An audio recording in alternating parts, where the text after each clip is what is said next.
अरे मग त्याला साधं नीट समजून, त्याला कळत नाही का? त्याला समजून. अरे अरे गाडी कुठे कशी लावता तुम्ही? तुम्हाला काय कळत नाही रे? अरे बावळा लागलं ना मला. ए बाबा, अरे तू येऊन भिडला ना आणि तुझा आम्हाला सांगायला का? ए तू जास्त बोलू नको बरं का. तुला माहित कोण आहे मी? अरे अरे तू कोणी पण असू दे ना. राहुल बाय, तू जाय. सॉरी बरं का, जाय तू. हा नीट सांग तुझ्या मित्राला समजून, कोणाशी बोलतो, काय बोलतो, कुठं बोलतो.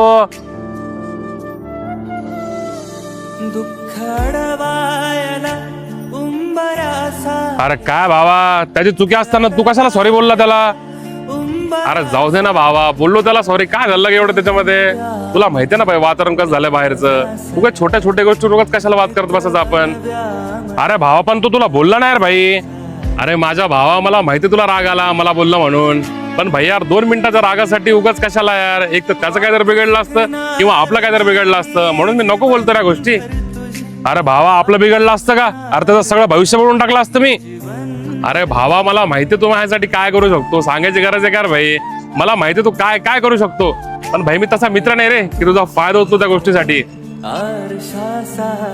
आणि भाई मला एक सांग, मित्रपणा का फक्त भांडणापुरतीच असतो का भाई? अरे भाई आपण खानदानी लोक आहे, आपल्याला नाही सोडत त्या गोष्टी. त्यांचं कामच येते, आपल्यासारख्यांचं थोडे काम आहे भाई. आपला मग फॅमिली आहे, सगळ्या गोष्टी आहे. आपल्याला जर काही झालं तर त्यांचं कसं व्हायचं याचा तरी विचार करणार भावा. हा ही गोष्ट तर खरी भाई तुझी. मग भावा, अरे भावा तू जीव यार भाई आपला. मला माहिती ना, तुला सांगायची गरज नाही तू माझ्यासाठी काय करू शकतो. बरं त्याला मारायचं, तुला राग आला तर मारू त्याला जाऊन? नको नको, जाऊ दे आता. Next time.